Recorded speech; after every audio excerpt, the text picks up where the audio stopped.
할 수밖에 없는 시기예요. 왜냐하면 이게 좋은 방향보다는 부정적인 측면이 점점 커지고 있어요. 네. 그래서 그래요. 그러니까 최초에 우리가 하는 걸 알고 있어요. 네, 그럼요.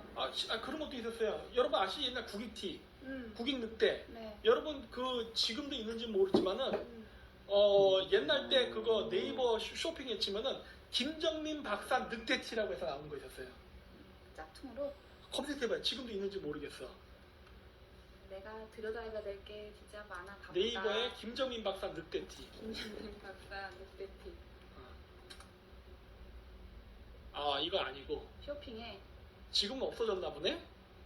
없어졌네요. 없어요. 옛날 때 그래서 우리가 만든 티가 아니야. 그런데 늑대 티로 해서 파는데 중국에서 오는 거야. 환장하지. 이게 전혀 어려운데 이런 일들이 생기대요. 그래서 제가 얘기하는 거예요. 이거 하면 안 되겠다예요. 그래서 야 중국 놈들도 머리 존나 쓰는구나. 그래서 얘기한 거예요. 우리가 원래 생각했던 취지에 어긋나게 오히려 이게 역효과로 악용되는구나. 그래서 내려주십시오라고 얘기하는 거예요. 영상도 그렇고. 그리고 우리 지금 그거 굿즈라고 판매 안 하잖아요. 왜? 왜곡되거든. 저렇게 하려고 한 게 아닌데.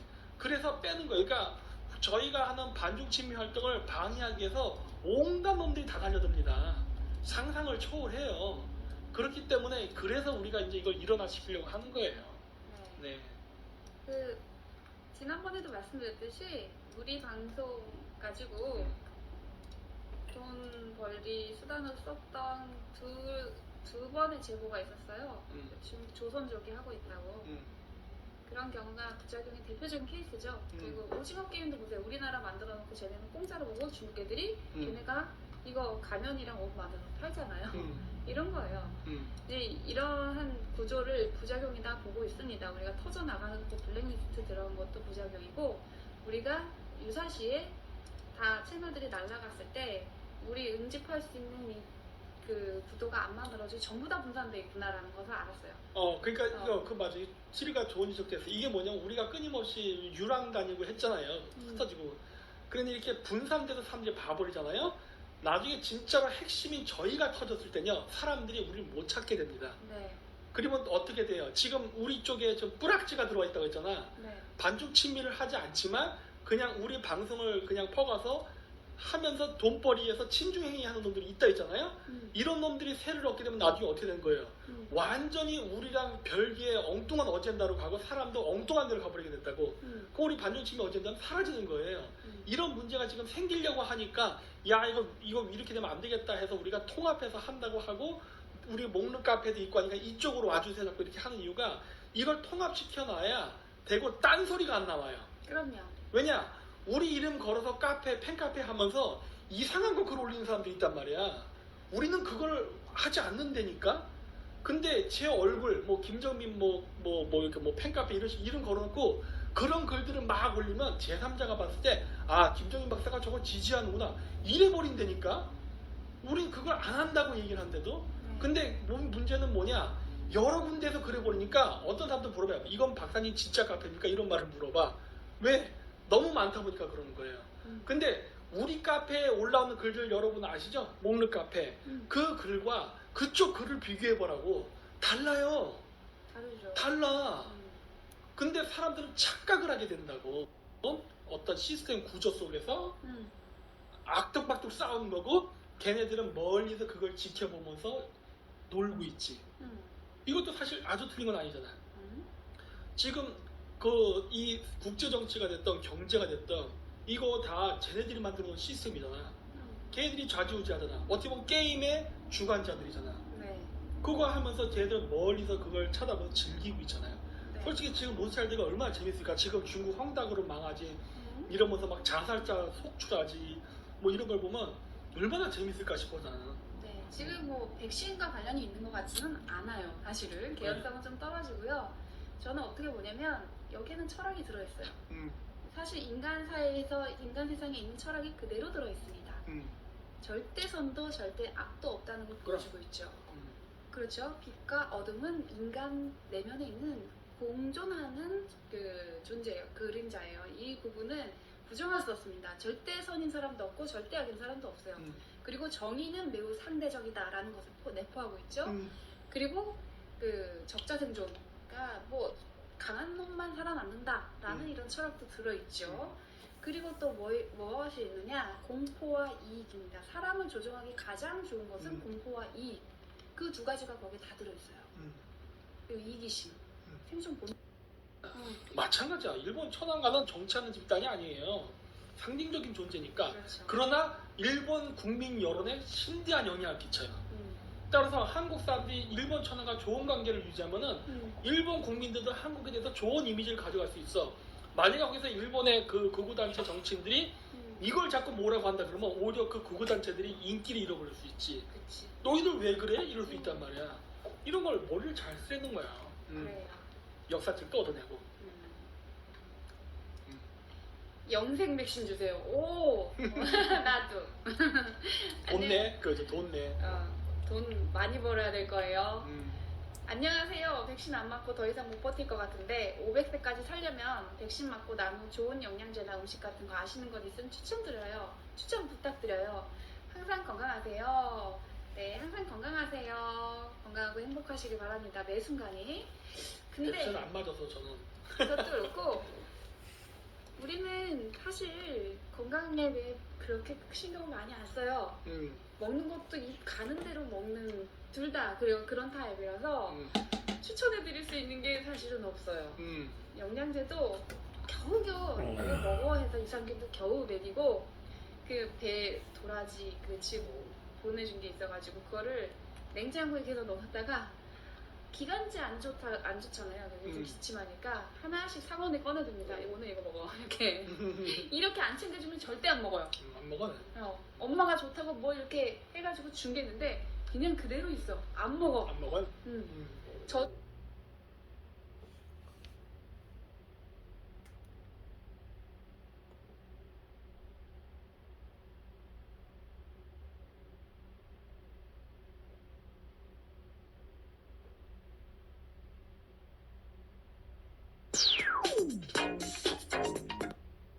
없다네.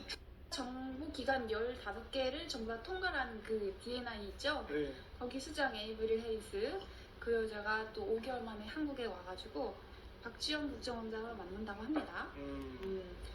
바빠요. 숨가빠요. 그 비건도 전 국무부 부차관인가 하면서 대북 특별 대표였잖아요.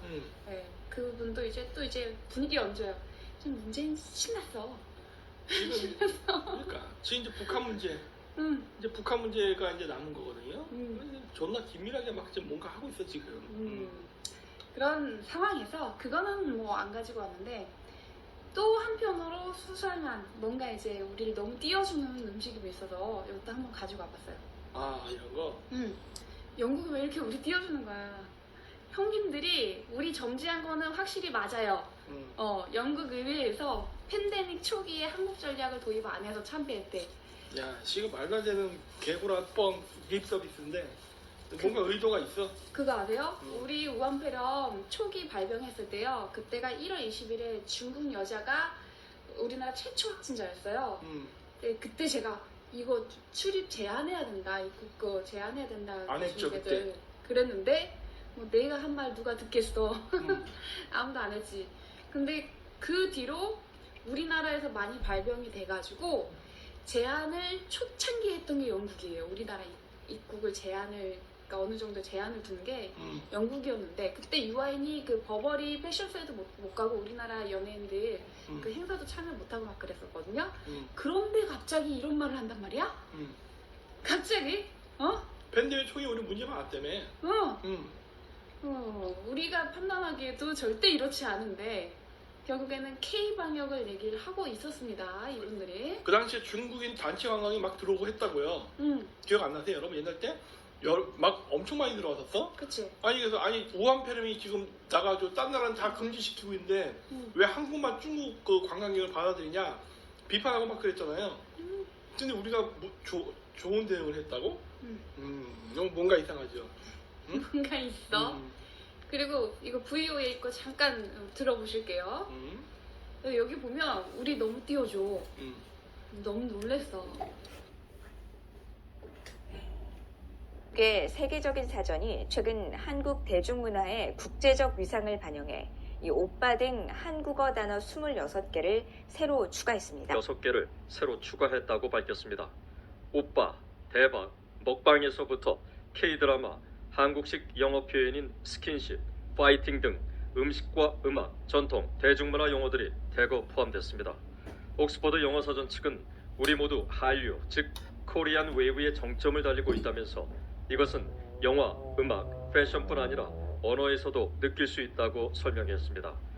영국의 BBC와 미국의 CNN 등 주요 매체들은 이 소식을 전하면서 세계적인 K-팝 그룹인 방탄소년단 BTS, 미국 아카데미 작품상을 받은 영화 기생충, 최근 전 세계 드라마 팬을 사로잡은 오징어 게임 등 한국 문화 열풍이 이제 세계적인 사전에까지 도달했다고 평가했습니다.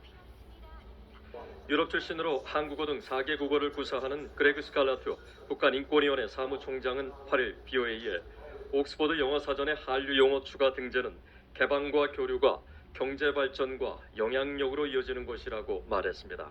한국은 이제는 선진국으로 인정할 수밖에 없죠. 개방적이고 많이 발전해온 한국이 외래어를 많이 받아들였지만 이제는 한국어는 다른 나라에서 외래어가 되고 있는 것입니다. 그만큼 열린 세상, 문화 교류, 그게 한국의 경제, 사회, 정치 발전 수준을 반영하는 것입니다. 하지만 북한은 세계에서 사실상 유일하게 이런 한류 등 외래문화 접근을 중대 범죄로 여기면서 처벌을 강화해 국제사회에서 비판이 거세지고 있습니다.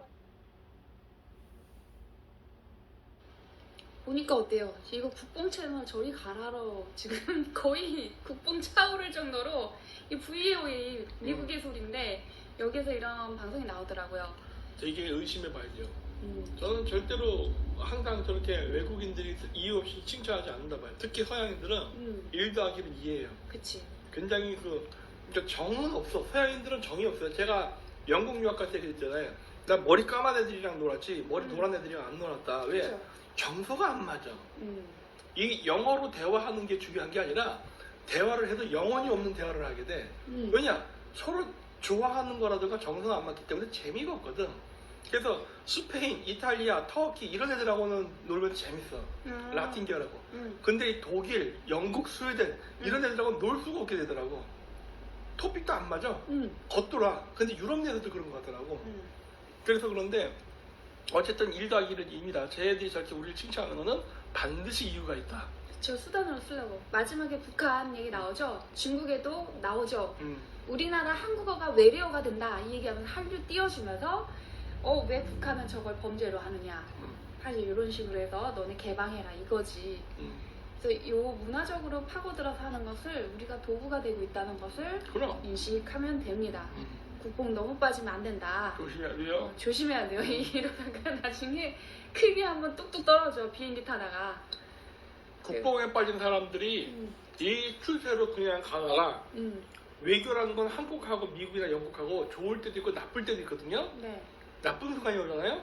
그때 국뽕 정신이 발현되는 게 애국심이라 생각한다고. 그러면 어떻게 되냐? 뒤지는 거예요 그때부터. 그치. 상대방에서 명분을 기다리고 있는데 그래서 나오면 이것뿐만이 아니에요. 우리나라 그래도 이제 도구다 보니까 많이 이제 어화둥둥 이렇게 태워주고 있어. 국제 전문가들 한국의 코로나 대응에 국경 보안 사례로 토의했대. 이 정도 아닌데 결국엔 아까 얘기했듯이 뭐예요? 코로나19 이후 교류 애로 상황에서 첨단 기술을 활용한 우리 정부의 효율적 국경 관리. 이거 K방역 얘기하고 있는 거야. K방역. 이거 이제 우리나라가 국제적인 표준 모델이 돼갖고 이거 팔아먹고 있다. 스마트 정부, 스마트 시티, 전자정부 팔아먹고 있다. 네, 그거에 대한 얘기를 하고 있는 거죠. 우리가 도구는 맞아요. 이분들이 하려고 하는 스마트 시티, 그거의 핵심 모범 국가로서 잘 활용이 되고 있죠. 그리고 아까 네. 우리나라 제가 오늘 본 국뽕 채널이 있는데 네. 거기 보니까 그게 나오더라고. 그 외국인을 그러니까 해외에 그러니까 나가서 한국 사람이 외국인을 만났는데 그 외국인이 한국인을 되게 좋아하더라. 왜 좋아하냐? 한국에서 옛날 때 일을 해서 돈을 벌어왔다. 그러길래 일본이 월급이 더 센데 거기서 왜 안 갑니까? 일본 사람들은 불친절하다 이런 얘기 하더라고. 그걸 딱 듣는 순간 이 새끼들 뭔가 의도되는데? 그러니까 제대로 모르는 거야. 일본 가보지도 않았을 거야. 일본 사람들 되게 친절하잖아요. 이거 내가 왜 얘기하냐면 아니 지금 안 친절할 수도 있어요. 지금 안 친절할 수도 있어. 응? 왜 그러느냐? 응. 이번에 일본에서 그 성인의 날을 했거든요. 네. 성인의 날 뭔지 알죠? 그 19세 되면 하는 거. 일본 성인의 날은 응. 남자나 여자들이 기모노를 입고 이렇게 촬영을 해요. 우리나라도 뭐 대학생 딱 될 때 그때 성인의 날 되면 뭐 꽃 받고 막 그런 거 하는 것처럼요. 그렇게 해요. 어. 그러니까 아마 일본에서 온 풍습일 거야. 근데 이제 그걸 국가 차원에서 해요. 그래서 뭐 큰 체육관, 그 네. 도시별로. 근데 사람들이 모여서 음. 뭐 이렇게 행사하고 기념사진 찍고 하고 하거든요. 네. 그런데 올해 성인의 날을 했는데 50%가 외국인이야. 걔네는 50%가 일본인이고 50%가 외국인이야. 대박인데? 자, 그리고 제가 어. 그 우리 우한폐렴 전에 그 일본에 갔었거든요. 원래 일본은 전통적으로 초밥집은 절대 외국인을 쓰지 않았어요. 제가 일본에 있을 때 시몬 배달 힘들어서 한번 때려치고 초밥집에서 일해볼까 하는 생각도 있었어. 근데 초밥집도 월급 많이 주니까. 근데 초밥집은 일본인이 아니면 고용을 안 했어요. 그게 90년대야. 근데 이번에 제가 갔거든요. 이제는 너무 사람이 없으니까 아시아인이면 제일 좋고 작년 얘기하는 거예요. 작년에. 아시아인이면 제일 좋고 음. 그것도 없기 때문에 어떻게 하냐면 흑인들이 초밥을 만듭니다. 자기도 보지 않았어 그때? 근데 저기 저 동남아 같기도 하고 막 방글라데시 사람이야. 어. 그 사람은. 근데 아프리카 흑인들도 있어요. 음. 그래서 야 저기 흑인들이 초밥을 만드네? 그랬다고 내가. 왜냐? 절대 허용하지 않았어 일본에서. 근데 지금은 선택의 여지가 없는 거야. 사람이 없으니까. 그래서 그렇게 하는데 중요한 게 뭐냐면 일본은 안 친절하다가 아니라 자 여러분 생각해보세요. 우리나라에서 만약에 외국인이 50% 비율이다. 여러분 외국인들이 친절할 수 있을 것 같아? 안 친절해져요. 우리 벌써 중국 애들 많이 들어오니까. 그러니까 이게 우리나라 아닌가? 국뽕 채널의 문제점이 뭐냐면은 그러니까 뭔가 딱 내용을 보면은 일본인들은 성격이 삐뚤어져 있고 한국인들은 굉장히 관대하다는 식으로 얘기하는데 그게 아니야. 우리나라는 이제 막 초창기예요. 그리고 막 어이구 잘한다고 띄워주니까 어이구 착한 아이 돼야지. 그래서 뭐 우리 케이팝 문화 세계에 뻗어나가니까 뭐 외국인에 대해서 착하게 해야 돼. 이런 생각 있잖아. 그거 뭐야 80년대 90년대 일본도 똑같았어. 일본 애들도 그랬었어요. 지금은 안 그래. 왜? 경제가 빡빡해지고 생활이 어려워지면서 또 외국인들이 너무나 많거든. 그치. 진짜 거기 동경이나 신주쿠 같은 데 가서 일할 때 나 그때 마츠야라는 규동집 갔잖아. 규동집은 한 번인가 갔었어. 갔었나? 한 번인가 갔었어. 그랬는데 경훈이랑 갔나? 어쨌든 간에 그런 것 같아. 누구랑 갔던 간에 거기를 가면은 식당에서 거기서도 방글라데시 사람이 밥을 만들어 주더라고. 그래서 야씨 얼굴 까만 사람은 옛날 때 못했는데 이런 생각을 했는데 이젠 다 나와. 그러니까 옛날 때는 그러니까 아시아인 위주로 했다고. 처음에는 거부를 하다가 자꾸 인구가 줄으니까. 그래서 보면은 근데 서빙도 그 방글라 사람이 해요. 방글라 쪽 계통 사람이 다 하더라고요. 그래서 그러니까 이제는 흔해졌어요. 흔해졌어. 옛날 때는 정말 보기 힘들었거든. 그래서 야 진짜 많이 배웠다 했는데 일본이 그만큼 인구가 줄면서 외국인들이 엄청 들어왔거든. 그러다 보니까 일본에서 그 국수지 이런 게 많이 나오는 이유가 있어요. 그래서 그러한 관점을 고려하면서 하고 우주 개발한다 했는데 형님들하고 같이 하고 있네요, 잘. 이런 것들은 괄목할 만하다, 칭찬할 만하다. 그렇지만 항상 긴장감을 놓치면 안 된다라는 그렇죠. 것이죠. 이것도 우리가 또 같이 사업을 하고 있더라고요. 영국하고. 음. 우리 영국하고 현대하고도 같이 그거 UAM 그거 최초의 UAM 그 호트 있죠? 거대한 거 그거 사업도 하고 있어요. 정말 많이 하고 있습니다. 우리랑 영국이랑 같이 엮어서 이런 움직임들 일어나고 있어요. 그러니까 우리나라가 이건 느낌적인 느낌인데 6.25 전쟁 이후에 미국의 영향이 컸잖아요. 네. 좀 더 정확히 얘기하면 이제 록펠러였겠죠. 근데 걔네들이 이 동북아시아에서 영향력이 사라지고 이 로스부 형님들이 직접 이 동북아시아로 들어오는 게 아닌가 싶어요. 자꾸 영국이 자꾸 나타난단 말이야. 로스차일드가 대리로 록펠러를 이제 보냈는데 이제 직접 연결해서 움직이고 있는 거죠. 그런 느낌이 많이 들어요. 그래서 계속 영국의 영향력이 도처에 나타나. 야, 옛날 땐 온 천지가 미국이었는데 이제는 영국화돼 가고 있거든. 그것도 그렇고 2014년, 15년에도 영국 영향력이 굉장히 많이 있었어요. 삼성도 과거부터, 국민은행도 과거부터, 은행권도 다 그렇게 로스차일드는 몇 개 있었던 건 꽤 오래됐어요. 그리고 이제 우리나라 공공협력펀드 해가지고 각국의 연기금들 모아가지고 우리나라 연기금 한 3위인가 순위돼요, 규모가. 이제 빼먹어야지. 그래서 ESG 펀드에 지금 현대적인 ESG 펀드의 원형이 그때 딱 될 때 그때 누가 왔어요? 린 포레스터 로스차일드. 그분이 와가지고 같이 했잖아요. 그래서 꽤 오랫동안 있었는데 이제 이게 수면 위로 드러나는 거지. 그리고 지금 우리를 띄워줄 때인 것 같아요. 자꾸 이렇게 하는 것 같습니다. 네. 그런데 우리가 국뽕에 빠진다면 이런 것들이 독이 돼서 돌아올 거예요. 여러분 히틀러를 미국에서 엄청 띄워줬다는 것만 기억하세요.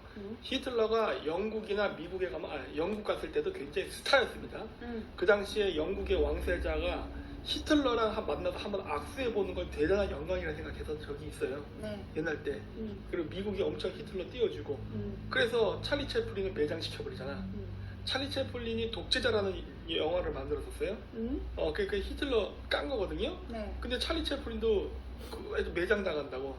그래갖고 나중에 미국에서 영화를 찍을 수 없게 되니까 일본으로 망명 가고 막 그랬었어요. 그래서 말로가 비참했었던 사람인데 그 정도로 띄워주고 나서 나중에 히틀러 어떻게 제거해버리잖아. 그쵸. 네, 그때 히틀러가 했던 게 뭐죠? 독일 민족주의. 그래서 국뽕은 위험하다고 하는 거예요. 그렇습니다. 그리고 우리나라가 뭐 채무 비율이 다른 선진국에 비해서 적다고는 하는데 지금 IMF도 되게 관대하게 얘기하죠. 원래 예측했던 시점보다 좀 더 늦게 채무 비율이 GDP 대비 60% 돌파가 될 것이니까 뭐 이렇게 1년 늦춰졌다 이런 얘기하죠. 그러나 뭐 여전히 증가 속도는 빠르다 하면서 우려도 같이 하고 있는데 사실 이런 것들이 우리 이제 하나의 보험인가 보험. 그렇죠. 말 안 듣고 국뽕하고 또 이제 어느 정도 딱 커져서 국뽕 차 있을 때 숙청할 때 잡아먹을 때 저런 거 반드시 이제 무기가 돼서 돌아옵니다. 지금 중국이 저걸로 당하는 거거든요. 그렇죠. 그리고 뭐 일본 걱정하지 마세요. 일본은 그 지금 GDP 대비 200 몇 프로더라? 거의 300% 가까이 돼가고 있거든요 지금. 그런데 그거 다 엔화예요. 일본은 그래서 걱정할 필요 없어. 우리나라에서 뭐 일본 비교하면서 자꾸 얘기하는데 우린 저 60% 저거 달러예요. 그래서 우리랑 일본 상황이 다르다는 거. 네. 자, 그래서 여기까지 지금 국제적인 흐름, 우리나라가 국제적으로 지금 입지가 굉장히 높아져 있는데, 위상이 높아져 있는데, 그럴 때 겸손할 줄 알고 지금 시기에 어떻게 하면 저거에 잘 이용당해주고 얻어먹을 수 있을지 그 궁리를 잘해야 된다. 뭐 비굴해 보이지만 그게 현실이라는 거. 네. 이제 본격적으로 시작을 해보도록 하겠습니다. 네. 에너지 대란, 지금 에너지 대란 말 많잖아요. 근데 에너지 대란 초기에 뭐 했습니까? 홍수? 홍수, 중국. 태풍? 키워드가 중국이었잖아요. 중국발. 근데 사실 중국은 손가락이에요. 중국. 손가락이 가리키는 곳을 봐야 된다라는 겁니다. 중국이 다가 아니죠. 전 세계 동시다발적으로 일어나고 있어요. 그래야지 이제 그 뭐지 환경을 세계적 이슈로 만들 수 있죠. 그쵸. 네. 독일의 대홍수. 원래는 이게 탄소 해가지고 석탄 떼지 말자, 우리 화석연료 떼지 말자 이걸로 시작했는데 이 에너지 가격이 중국에서 뭐 이제 석탄이 어쩌고 저쩌고 하니까는 우리 친환경 가야 돼 하면서 갑자기 자국 기업들 때려잡기 시작하더니 얘네들이 가스 가격을 올려놨어. 그 가스 가격이 밀어 올려서 유가까지 상승시켜버리는 일이 일어났죠. 그러니까 각국에서 자기네들도 LNG 가격이 그 초반보다 올 초보다 한 4배 올랐어요. 천연가스가. 그러니까 에너지 부족하는데 겨울도 오고 하니까 우리 석탄 떼야겠다. 그래서 유럽 전력업체들이 다시 석탄을 태운다는 거예요. 그러니까 결국 호주가 중국의 모판 분량만큼을 유럽이 세워주는 거지. 그렇게 되면 이제 중국 애들은 계속 비싼 값에 석탄을 사던가 뭔가 다른 플랜 B로 가야 되니까. 이게 중국만 일어나는 일도 아니고 유럽만 일어나는 일도 아니고 미국과 독일에서도 석탄 사용을 급증하고 있습니다. 그러니까 친환경의 어젠다가 어떤 건지를 보는 거죠. 우리가 백신 얘기 아까 한 것처럼 친환경의 어젠다가 진짜 지구의 환경을 위한 것인가를 생각해 봐야 된다는 거지. 내가 봤을 때 석탄이 싸니까 쓴다 이렇게 어쨌든 궁지에 몰려갖고 쓴다 하잖아요. 다 써 갑자기. 니네들 뭔데 다 똑같이 탈석탄 한다더니 석탄 쓰냐? 이런 상황이 온 거죠. 이거 이상하지 않아요? 동시다발적으로 항상 물건은 중국이 두고 뒤에서 보면은 다른 데도 다 저런 식으로 움직인단 말이지. 이거 잘 보셔야 되는 거예요. 그래서 중국이 전력력이 얼마나 심각하면 전기로 자유한다. 이것도 포인트지, 포인트. 전기로 자유. 전기세 이제 존나 올라가는 거죠. 저렇게. 그쵸. 응. 그리고 석탄, 북한산도 밀수입하고. 응. 자, 이때 웃는 사람이 있습니다. 응. 누굽니까? 푸틴 형님이죠. 우리 푸틴 형님. 응. 여기 한번 읽어주시겠어요? WTI가 100달러에 도달할 가능성도 있다고 보느냐는 질문에 상당히 가능성이 높다. 오펙 플러스는 석유 시장 안정을 위해 가능한 모든 대응에 나서고 있다. 유가가 충격으로 고점을 찍는 것을 원하지 않고 있다. 푸틴은 유럽 천연가스 공급 부족으로 시작된 전 세계 천연가스 가격 폭등에 대해 러시아는 책임이 없다고 주장. 러시아가 천연가스를 무기화하고 있지 않다며 올 들어 유럽 천연가스 공급을 이미 15% 늘렸다고 밝히고 유럽 에너지 위기가 악화될 경우 지원할 준비도 돼 있다고 주장했다. 유럽 에너지 위기는 올 여름 재생 가능 에너지 공급 부족 등 유럽 자체 문제에 비롯됐다고 강조하며 미국을 비롯해 다른 국가들이 에너지 공급을 줄여 이번 위기를 불러왔다며 미국을 비판하고 나섰다. 여기 뭐 푸틴 같은 경우는 지금 쾌재를 부르고 있죠. 유가가 충격으로 고점을 찍는 것을 원하지 않고 있다 하면서 흐흐흐흐 이러고 있는 거야. 뭘 원하지 않아? 존나 원하지. 아, 신났어 아주. 응. 푸틴 아주 신났어. 이번 겨울 동안 러시아가 좀 좋겠구만. 아주 지금 신나가지고 표정 우리 너너 유가가 9점 찍어서 충격받는 거 싫어 이래놓고서 뒤로는 이러고 있는 거지. 축배를 들고 있는 거지. 네, 훌륭하죠 지금. 푸틴 러시아 뭐 했어요? 8월부터 천연가스 유럽에다 공급하는 양을 줄여나갔잖아요. 노르트 스트림 1 거기에서 이제 천연가스 안 팔고 노르트 스트림 2 개통했으니까는 여기로 팔겠다. 그 이야기 있어요. 그래서 노르트 스트림 2 얘기하면 최근에 2로 거래를 하면은 우리가 조금 더 싸게 공급을 하겠다 이런 식으로 얘기했습니다. 노르트 스트림 2의 의미는 우크라이나를 배제시키는 거예요. 네, 배제시키는 거예요. 이익을 완전히 없애버려 갖고 그러니까 중간에 수수료 먹던 우크라이나를 배제시켜버리는 행위를 하는 겁니다. 자, 우리 푸틴 행님이 러시아 가스 무기 안 했다고? 이거 제가 2주 전에 정리했었던 거거든요. 노드 스트림으로 가는 것 자체가 가스 무기화예요. 그럼요. 러시아가 우크라이나 경유 노선을 이용하는 헝가리로의 가스 공급 중단했잖아요. 10월 1일. 이 거짓말도 잘하세요. 그게 무기화지 뭐야. 그럼. 그래서 이유 불분명하게 8월 말에 유럽으로 향하는 천연가스 운송량 줄이고 9월에는 더 줄였잖아. 그래 놓고서 무기 안 했다 하면서 우리말 내미는 거지. 그러니까 그거 이제 가격 조정은 하지 않았다. 응. 그거는 미국이 한 거고 나는 파이프라인의 방향만 바꿨을 뿐이다. 아주 신나서 지금 쾌재 부르고 있죠. 자, 그러면 또 우리 푸틴 행님이 이런 말을 하죠. 한번 읽어주시겠습니까? 대만과 통일을 위해 중국이 무력을 사용할 필요가 없다고 생각한다. 구매 면에서만 보면 중국은 현재 미국을 제치고 세계 1위의 경제 대국이다. 이러한 경제적 잠재력을 높여 중국은 국가 목표를 달성할 수 있다. 나는 어떠한 위협도 보이지 않는다. 뭐 하고 있어요? 그 가스값 오르니까 신났잖아. 신났으니까 이제 야 중국 너네 대만하고 통일을 하는 거 그런 거 무력 사용할 필요 없어 하면서 달래잖아. 대화로 해 니네 이러면서 이렇게 하면서 뭘 했냐 중요한 말을 했죠. 구매 면에서 보면 중국은 현재 미국을 제치고 세계 1위의 경제 대국이다.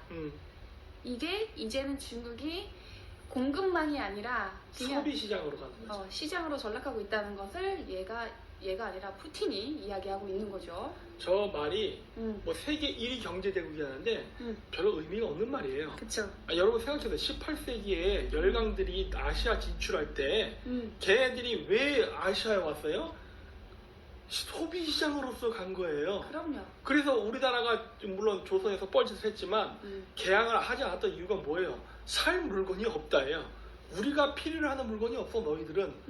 그래서 그냥 우리 것만 사가. 그래서 중국에서도 어땠어요? 도자기, 비단 이런 것만 팔았잖아. 그럼 미국 애들이 갖고 온 물건 뭐 그냥 이거 뭐 살 게 없는데 우리는 안 사 이랬다고. 그랬는데 걔네들이 시장 개척에서 온 이유가 뭐예요? 산업화를 통해서 기계로 대량 생산했잖아 물건을. 네. 이 물건을 팔 시장이 필요해서 온 거라고. 그렇죠. 즉 국내 시장을 찾아온 거였지 그 나라 물건을 사러 온 게 아니라고. 그러니까 저 말은 그렇게 큰 칭찬이 아니에요. 그렇죠. 그걸 그렇게 봐야지. 그리고 지금 큰형님들이 미국 중심으로 공급망을 재편하는 것도 그겁니다. 그리고 서구식 큰손들 주도의 이 1대1로가 일어나고 있는 것도 바로 그겁니다. 유라시아의 전 세계의 65%의 인간들이 살고 있어. 여기다 물건 팔아먹어야지. 내가 공급망 해야지. 그거거든요. 18세기의 식민지 시대가 다시 돌아온 거예요. 자, 여기서 이제 푸틴은 자기는 일단 신났어. 왜냐? 가스 가격 그리고 석유 가격 올라서 여기서 마진 많이 남겨먹거든요. 그래서 그 러시아 주식시장이 지금 고공행진을 하고 있다고 합니다. 쫙 올라가고 있대요. 미국과 중국이 싸우니까 러시아가 중간에서 이득을 보는 거죠. 그쵸. 그래서 약간 관대해졌어. 그래서 남중국해로 너네가 갈등을 일으키고 있는데 우리 국제법 기준에 따라서 적절한 대화를 할 수 있어. 이러면서 나는 협상이 충분히 잠재력을 가지고 있다고 믿는다. 그러니까 말로의 친구들 이러고 있는 거죠. 전쟁이 나면 러시아가 힘들어지거든요. 그러니까 전쟁이 안 난 상태가 좋은 거지. 그러면서 한편으로는 뭘 띄우느냐? 이런 걸 오늘 띄우죠. 러시아가. 야, 미국, 우리 서로 지금 이득이 잘 맞고 있잖아. 맞아 떨어져 가고 있잖아. 거기에 내공도 좀 있잖아. 러시아가 전 세계의 그 가스 공급량의 25%를 차지해요. 4분의 1을 차지하죠. 그렇기 때문에 그 전 세계의 가스 가격을 오르락내리락 하는 핀을 가지고 있어요. 그 킹핀이라고 얘기하더라고요. 근데 지난번 2주 전에도 말씀드렸듯이 사실은 러시아에서 중국이 먼저 그 일이 있기 이전에 러시아에서 먼저 움직여서 가스 가격 올리는 거 8월부터 줄였잖아요. 응? 그러니까 슬그머니 이거 내 공모도 있다. 그런 뉘앙스였겠지. 추정컨대. 러시아가 미국한테 얘네 계속 싸웠잖아요. 노르트 스트림 2 너네 이거 하지 마 하면서 반대하느냐고 막 나발리 사건 일어나고 이거 디자인된 거라고 말씀드렸었는데 아직도 그래서 저는 그렇게 생각을 하고 있어요. 푸틴도 자기가 한 거 아니라고 했어. 내가 뭐하러 걔를 독국물 암살하려고 티나게 이래. 그랬지. 그래서 그걸로 제재하고 다른 걸로 제재하고 서로 제1공감 외교관을 제재하고 쫓아내고 추방하고 난리 났었어요. 난리 났지. 근데 이거 서로 해지하자 이거 제안하는 거야. 이번에 분위기 좋으니까 하자 하니까는 미국이 야 건설적이고 개방적인 이야기 잘 들었어. 그런데 이해관계가 우리가 맞기는 하지만 거기까지는 아직 아니야. 이런 식으로 나오는 거지. 그래서 러시아는 거기서 조금 삐지긴 했지만 분위기는 굉장히 좋다. 러시아가. 근데 제재가 많이 해제는 안 됐어도 어쨌든 기름값 올라가면 러시아는 좋아요. 신나서 가지고. 자, 전 세계의 에너지 대란의 상황을 한번 각국 상황을 보도록 하겠습니다. 여기 보면 미국도 석탄 사용한다고 했죠. 사용량이 5억 3,700만 톤을 예상을 한대요. 올해. 그래서 전년 대비 23%가 상승돼서 급등한 상황이죠. 급등. 트럼프 당시 이거 좀 웃긴 부분인데 트럼프 때 이때 이제 36%가 급감을 했어요. 근데 트럼프 같은 경우에는 화산 연료에 대해서 굉장히 친화적이었습니다. 긍정적이었지. 그래서 원래는 석탄 사용량을 늘리도록 하겠다라고 했었는데 그거를 사실상 36% 감소하면서 못 이뤘어. 근데 바이든 때는 친환경 한다고 하고 저걸 이뤘네. 훌륭해. 그 얘기가 나오는 게 좀 웃기네요. 그런 상황이고 여기 독일도 그 여파를 받았죠. 독일이 가장 의존하고 있는 게 러시아 가스예요. 그렇죠. 그런데 이런 데다 석탄 써야 되네 이런 상황이고 그리고 카자흐스탄에서 석탄 13만 6천 톤을 긴급 수입한 바 있는 중국. 얘네는 안 건드리고 다닌 데 없어요, 사실. 석탄 수입할 수 있는 데는 다 건드렸어. 5월달 마트 때 그런 일이 있었어. 3번 더 있었죠, 전력난이. 그런데 리커창 총리는 몽골의 에너지 협력도 요청을 한 상태고 이런 상황에서 결국에는 전기로 전부 다 자유화한 거 아닙니까? 그래서 이런 일이 있고 그리고 소형 모듈 원자로 얘네가 6월달부터 개발하는 거에 대한 얘기를 했더라고요. 계획이 국가 5개년 계획이에요. 그래서 2050년까지 원전 100기 걸릴 판데 나 이거 머리 아프다. 얘네 거 만들면 안전하지 않을 것 같은데. 저거 한국 기술 들어갈걸? 카자흐스탄이죠? 아니요, 중국. 중국? 중국도 빌 게이츠랑 손잡고 꽤 오랫동안 개발했어요. 그 걔네들이 개발하면은 다 해킹 되겠지. 꽤 되긴 하겠는데 음. 라이선스 가져가는 게 중요하거든요, 사실은. 그래서 중국을 조지지 않을까 저는 또 기대하고 있어요. 지금 민영화랑 저게 같이 들어가는 거 아니야? 그렇죠. 그렇다면은 중국 내 전기를 그러면은 미국의 다국적 기업들이 그 전기세를 받아갈 확률이 높아지고 있네. 맞아요. 점점 그렇게 가는 분위기로 가네. 그리고 프랑스도 원래는 프랑스가 뭡니까? 탈원전의 선두주자예요. 탈원전의 선두주자. 근데 이제는 원전 확대 정책도 발표하고 소형 원자로 개발해 또 얼마야? 총 뭐 그 프로젝트가 토탈비는 41조가 넘고 그 중에 소형 원자로에만 투자하는 게 1.5조 정도 된다고 하더라고요. 그래서 2030 프랑스 2030 프로젝트. 그래서 얘네도 프랑스도 이제는 탈원전이 아니라 친원전으로 가고 있고 소형 모듈 원자로 나오죠. 결국에는 석탄은 이러해서 지금 역설적으로 이런 일이 일어나고 있다를 보여주는 거고, 그리고 에너지 가격 상승도 이게 있어야지 명분이 생기거든요. 결국엔 원전으로 가는 겁니다. 그러니까 이번에 석탄가 오른 거는 일시적인 거고 결국은 석탄으로 다시 원전으로 돌아가요.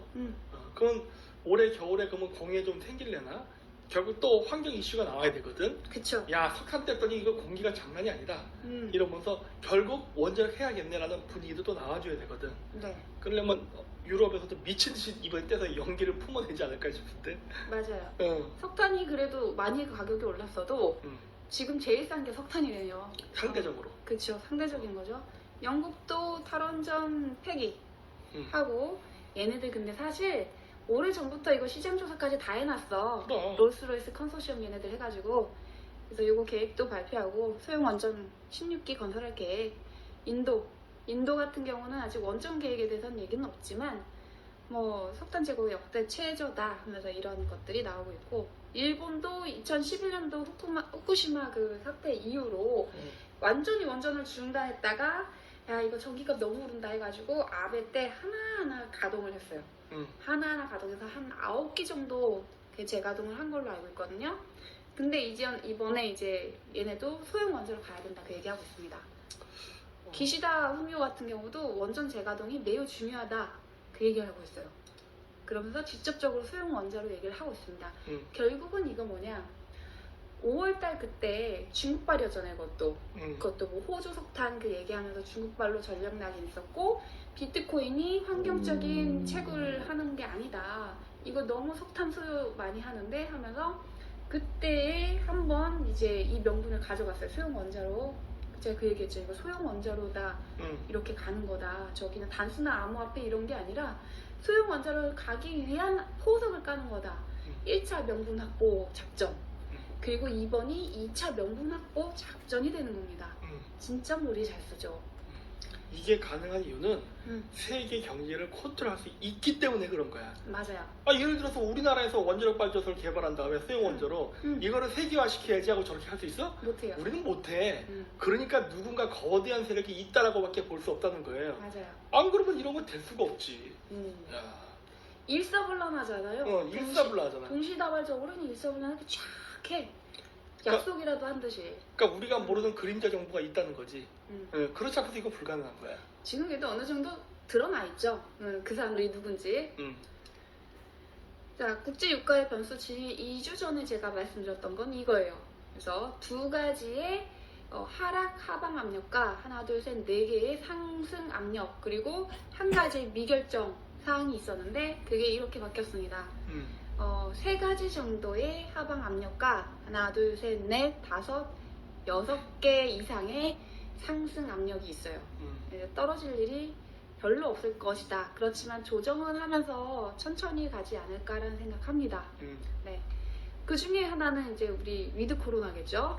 수요 개선에 대한 기대, 그리고 투기 자금막 유입될 거 아니에요. 그러면 그럼. 중국 전력난으로 시작된, 이게 중국이 쏘아올린 공이지. 예, 겨울철 에너지 수요, 이게 뭐 전 세계적으로 동시다발적으로 일어나다 보니까 석유값, 유가 다 올라갈 수밖에 없어요. 상승할 수밖에 없어요. 대체제잖아요. 석탄의 대체가 제가 석유, 가스 이런 거기 때문에 같이 올라가는 거예요. 그럴 수밖에 없어요. 그리고 또 뭐가 있습니까? 우리 내일 영하로 떨어진다면서요. 그래? 오늘도 추워요 지금. 창문 열어보세요. 엄청 추워요. 우리 자기 아까 전에 잘 때 보니까 안 덮고 자던 이불 덮고 자던데? 입 삐뚤어진 줄 알았어. 아 근데 저거 보면서 한 가지 난 더 생각나는 게 있어. 뭐냐면 아까 지금 제가 대체제라는 얘기를 했잖아요. 솔직히 그거 아세요? 그 석유가와 옥수수 가격의 관계.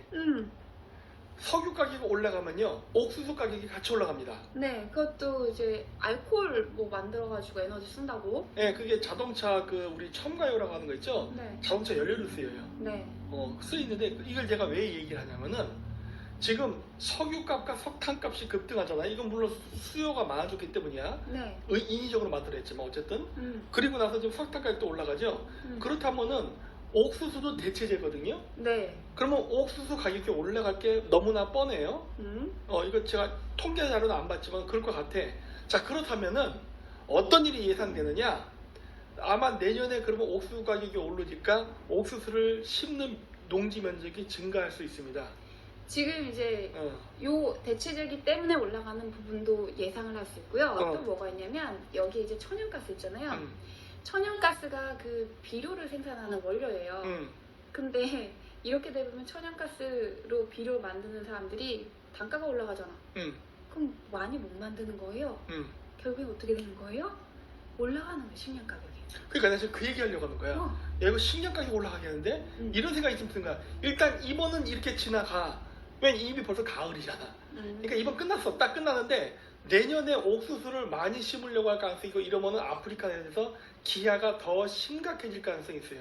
기아가 심각해지면 내전과 사회 혼란이 더 증가합니다. 네. 내년서부터는 좀 국제적 분쟁이 늘어나구나라는 게 지금 보이는데, 야 이거 이렇게 가면 그렇게 가는 제가 시나리오인데. 보니까 옥수수는 아직 안 올랐어요. 옥수수는 아직 안 올랐고. 왜냐 이미 끝났잖아. 이번은 끝났어요. 가을이기 때문에 추수 끝. 앞으로 오를 가능성은 매우 높아졌다라는 정도로 얘기를 할 수 있습니다. 제가 컴퓨터 보니까 원면이랑 옥수수랑 그게 같이 이제 오르는 품목이라고 하는데 아직 안 올랐더라고요. 지금은 오를 수가 없어요. 이제 네. 추수하잖아. 겨울에 맞춰서 올라갔기 때문에 지금은 영향을 안 받아요. 이미 다 끝났어. 다 걷어들였기 때문에. 네. 하지만 이제 내년에는 좀 분위기가 또 바뀌겠는데? 라는 생각이 드는 거기다 거지. 10년만이 올 수밖에 없는 이유 중에 하나가 10월에 한파가 왔단 말이에요. 폭설이 그러니까. 왔어요. 중국은 폭설이 왔고 우리나라도 일찍 왔죠. 이제 추수 막 하는 시기에. 이렇게 되면은 식량이 이게 농작물이 망가져가지고 냉해를 입어가지고 아마 식량 가격이 올라가지 않을까 그런 전망을 해볼 수 있겠습니다. 그 아프리카에 그 물 많다고 했잖아요. 네. 여러분 아프리카 지도를 한번 직접 봐보세요. 적도를 중심으로 해서 이렇게 쫙 전부 다 녹진 걸 알 수 있어. 아프리카 물 많아요. 사하라 사막을 보고 아프리카 물 없다고 착각하는 거지. 자, 근데 중요한 건 뭐냐? 거기서 농장을 경영하는 농장주들이 백인이에요. 네. 그래서 결국 결정권은 걔네들이 갖고 있습니다. 그럼요. 그러니까 아프리카 사람이 굶어 죽고 안 죽어 죽고 중요한 게 아니야. 내년서부터 식량 가격도 올라가고 이제 에너지 가격도 올라간대. 그러면 이제 아프리카에 사는 플랜테이션 농장주가 그 옥수수를 심어서 연료를 만들 것이냐, 밀을 심어서 식량을 팔 것이냐로 계산을 하겠지. 뭐가 더 돈이 되나. 근데 지금도 자식이 얘기하지만 밀은 돈이 안 됩니다. 그래서 결국 옥수수 생산량을 늘리지 않을까 싶어요. 그러면은 물가가 오를 가능성이 있다. 그래서 이거는 어떻게 보면 에너지발로 촉발된 식량 가격 상승으로 이어질 수 있다라고 보는 거예요. 물론 이상 기후도 포함이 됩니다. 원인은 이제 여러 가지가 있죠. 그래서 식량 가격까지 그리고 에너지가 이게 지금 보니까 겨울철까지는 겨울이 12, 1, 2월이 원래 공식적인 겨울이에요. 또 이제 이상 한파 오고 3월 달까지 가고 4월 달까지 가고 이럴 수도 있는데 요즘 뭐 태풍이 대중 없어요. 대중 없어. 마와 그냥. 그냥 오고 싶으면 와 그냥. 그래서 이제 그거는 이제 딱 확정 지을 수는 없지만 어쨌든 간에 최소한 2월 달까지는 계속 고공행진하고 있을 거예요 에너지 가격이. 그렇게 되면은 그 유동성 회수를 한다고 뭐 이제 긴축하고 뭐 해도 물가가 떨어지지 않아. 떨어져. 계속 물가 고공행진이에요. 이 기본적인 에너지로 소비되는 올라가 있는 물가가 있는 거예요. 거기다가 그것 때문에 결국은 식량 가격도 올라가 버린다. 그거에 대한 부분은 필수 소비이기 때문에 안 떨어지고 고통받는 거죠 사람들이. 그럼 부동산도 안 떨어질 것 같은데 그렇게 되면. 부동산도 제가 봤을 때는 이 정도 금리 인상을 해가지고는 안 오른다. 11월 달에 한 번 더 올린다고 하죠. 내년에도 좀 뭐 초반에 올린다고 하는데, 제가 이렇게 좀 봤을 때 지금 브라질처럼 한 5% 확 올리고 이런 거 아니면 크게 타격 안 받을 것 같아요. 맞아. 물론 지방이야 받겠지. 지방은 전 세계가 다 똑같아요. 저출산 고령화로 인한 부동산 몰락은 어쩔 수 없어요. 그렇지만 우리가 늘 얘기하는 건 수도권이란 말이야. 서울 중심 지역. 거기는 늘 수요가 있습니다. 아 그리고 식량 가격이 오르잖아요. 결국 식량 가격이 오르면은 구테타가 일어나요. 옛날 때 그 있었던 2008년도 아랍의 봄 그 사건이 네. 식량 가격이 올라서 일어난 혁명이에요. 근데 식량 가격이 그때 왜 오르냐? 국제유가가 올랐어요. 네. 국제유가 오르고 나서 식량 위기가 되면서 그리고서 아랍에 있는 많은 국가들이 구테타가 일어나면서 네. 정부가 전복됩니다. 이거 한 번 더 일어나는 거네. 그럴 수 있죠. 이거 한 번 더 어느 지역을 타겟을 하고 이번에 이거 하는 걸까? 흥미진진하네. 중국이 될 수도 있죠. 응. 중국이 될 수 있어요. 중국 인구들 다 잘 먹고 잘 사는 거 아니에요. 그럼 대부분 못 살지 대부분. 못 살아요. 자, 그리고 이런 상황인데 사실은 국제유가 막 올라가고 에너지 가격 상승할 때 미국 셰일가스 나오고 셰일 오일 나오니까 이거 증산하면 되잖아. 안 해. 왜? 뭐 명분은 우리가 좀 증산보다는 수익률에 중점적으로 놓고 뭐 친환경 기조로 해서 정부에서 규제도 있고 하니까 그래. 그렇다고는 하지만 이렇게 그 얘네들이 인플레이션 너무 지금 막 공포스러워 막 이런 얘기도 막 이렇게 언론 띄우잖아요. 진짜 공포스러우면요 이거 바로 증산했어야 됐어요. 그래서 요것도 지금은 일정 부분 그 시장을 조절하고 있는 것이다. 일정 부분이 아니라 확실하게 조절하고 있는 것이다. 오펙 플러스도 오펙 플러스가 원래 10월 4일에 이거 증산 협의를 했는데 여기서 이런 상황이면 얘네들도 증산할 만해. 근데 증산 안 하겠대. 이 가격을 유지해야 되니까. 원래 하루 40만 배럴씩 증산하기로 한 건 그거까지만 할게. 그 이상 안 할게. 그렇게 나오는 겁니다. 그래서 결국 이거 상승 요인이 돼버리는 거예요, 이것도. 그래야 기름 장사도 돈을 벌지. 응? 그래서 러시아가 자기 제재 풀어달라니까 미국은 풀어줄 리가 없어요. 러시아 제재를 풀어줘서 러시아가 공급량을 확 늘려버리면 국제유가 떨어지거든. 그러니까 러시아를 계속 묶어놔야 되는 거야. 그냥 고유가만 즐기고 거기서 판매 루트를 더 확장을 못 시키게 해야 되는 거예요. 그래야 지금 이 컨트롤이 가능하지.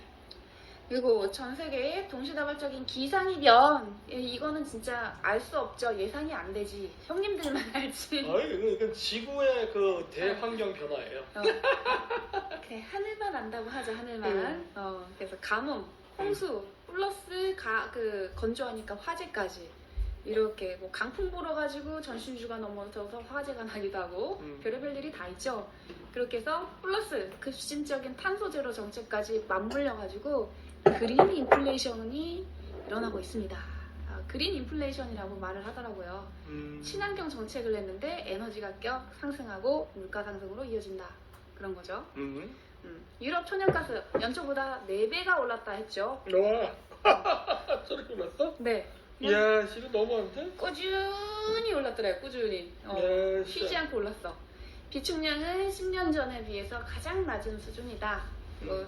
카타르가 전 세계 LNG 수출국 1등 나라예요. 맞아요. 조그만 나라가 친미 국가인데 미국말 안 들어. 지금 안 듣는 것처럼 보이는 거지.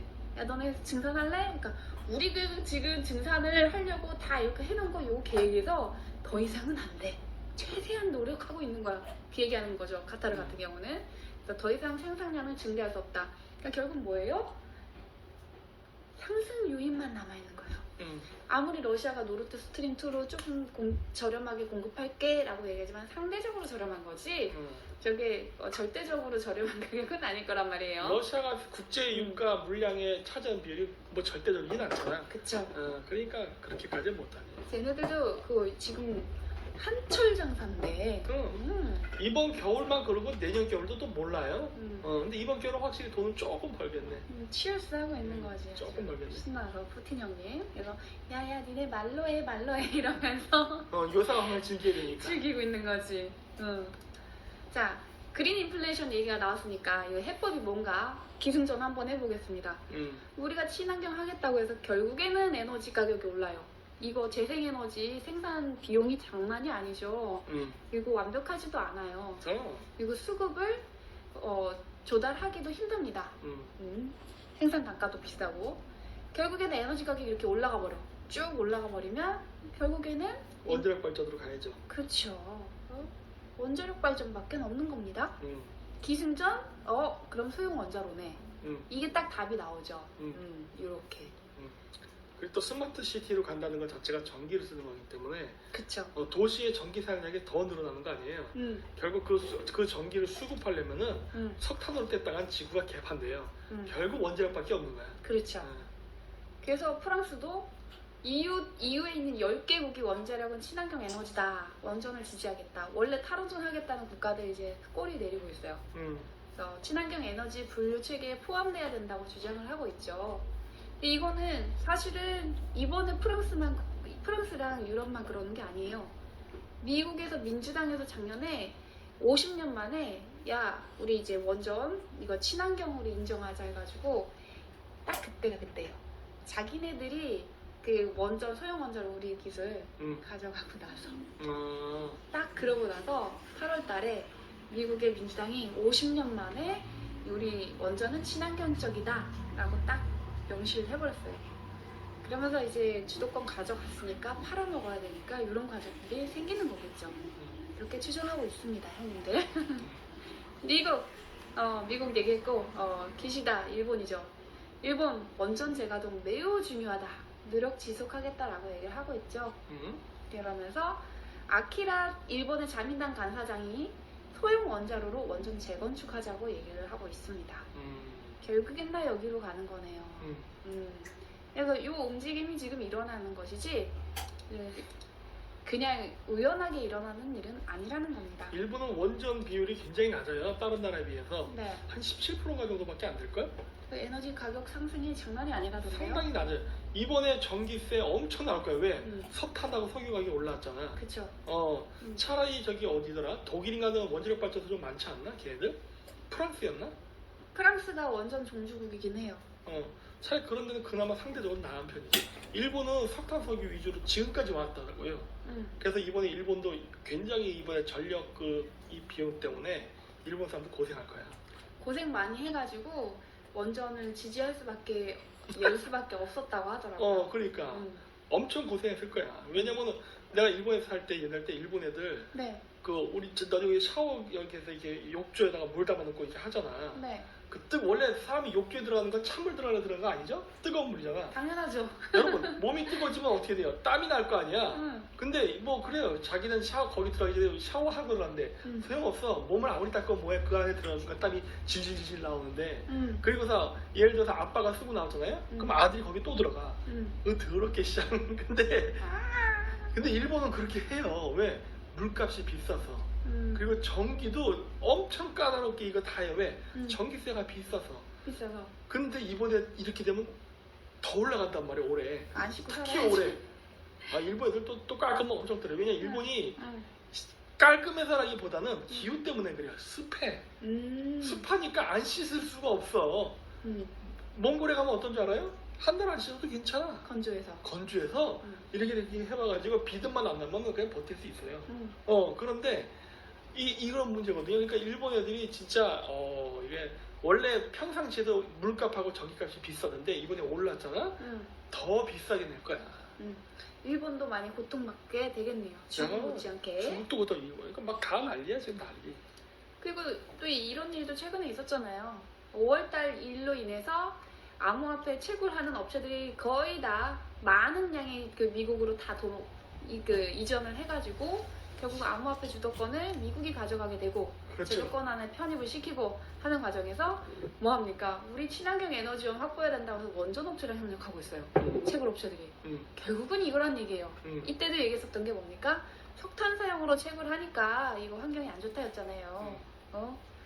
그랬는데 그렇죠. 민주당 50년 만에 원자력 지지를 한다 하면서 작년 8월 25일 이때 이제 8월달 7월달 그때 그래서 8월 15일에 제가 이거 소형 원자로 갈 수밖에 없을 거다 얘기를 했었는데 그리고 나서 열흘 만에 이런 내용이 나왔어요. 원전은 청정 에너지라잖아 얘네들도. 여기 한번 읽어주시겠습니까? 태양과 풍력만으로는 탄소 중립 목표를 달성할 수 없고 전기료 인상도 불가피. 원전으로 필요한 전력 수요를 충족하고 더 안전하고 혁신적인 미래형 원전을 개발해 에너지 시스템의 효율성을 높이려는 의도. 이로써 미국은 공화당과 민주당 모두 친원전 정책을 펼치게 될 것. 네. 이미 트럼프 행정부는 중국과 러시아에 뺏긴 원전 주도권을 되찾고 에너지 안보를 강화하기 위해 원전 사업 부흥 정책 추진해온 미 에너지부는 5에서 7년 내에 미래형 원전을 선보이려 수조 원 투입 결정. 그쵸? 5에서 7년 내에 미래형 원자료를 상용화하겠다는 얘기예요. 얘네들이 목표 잡고 있는 게 2029년이더라고요. 그래서 우리 소형 원자로 같은 경우는 건설하는 기간이 짧습니다. 왜냐면 이제 그거 뭐라고 해야지? 무슨 공법? 해갖고 모듈러 해가지고 모듈러 만들어갖고 가서 설치만 하면 되는 거예요. 그것도 기술 우리나라 두산중공업 이런 데가 좋단 말이에요. 그래가지고 뉴스케일이랑 우리나라랑 손 잡고 한 거예요. 두산중공업이 한때 우리나라에서 탈원전 때문에 많이 힘들었어요.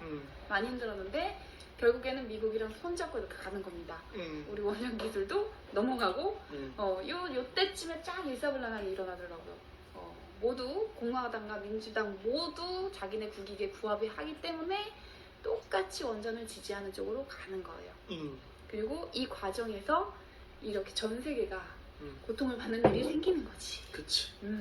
왜냐면 대중이 원자력 발전소를 인정하는 분위기로 가야 되니까 이런 일들이 발생하죠. 그쵸. 지금도 문재인 왜 탈원전해 하면서 욕하는 사람들 수두룩 빽빽하잖아요. 우리 전기보아 또 오른다며 환전 적자나 때문에 이러면서 다 그런 과정이 있어야 명분이 생기는 거예요.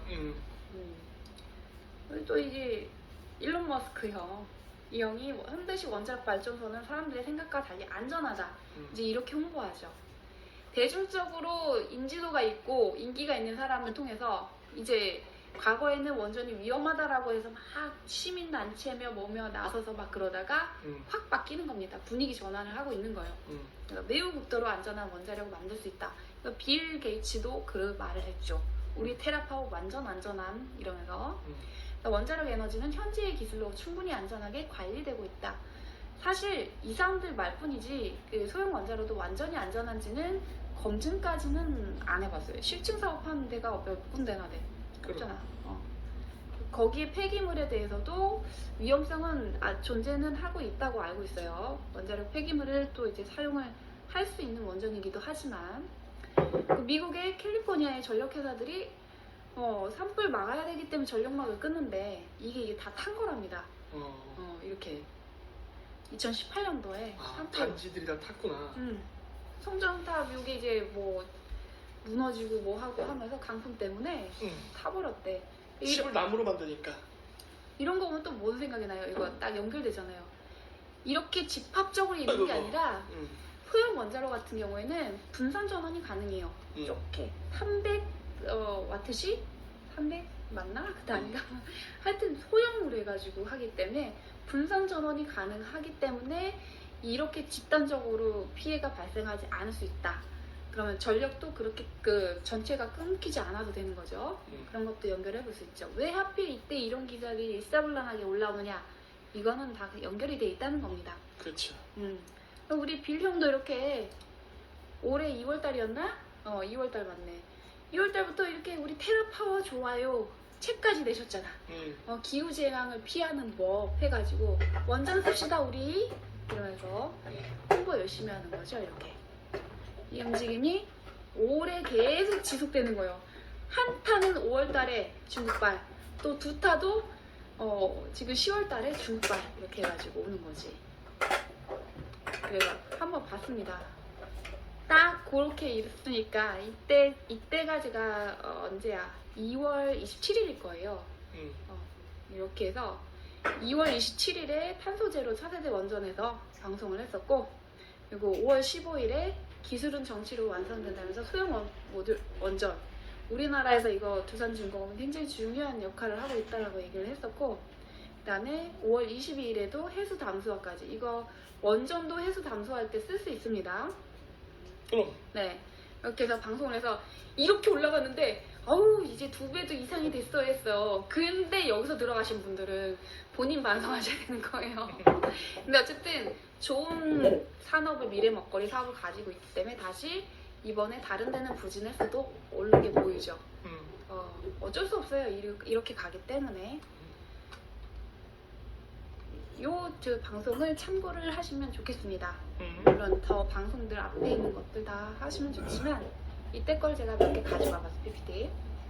미국에서도 미국 에너지부 장관 제니퍼 그레놈이 이런 말을 합니다. 미국을 포함한 전 세계 탄소 저감 목표 달성을 위해서 원전 시장을 키울 거래.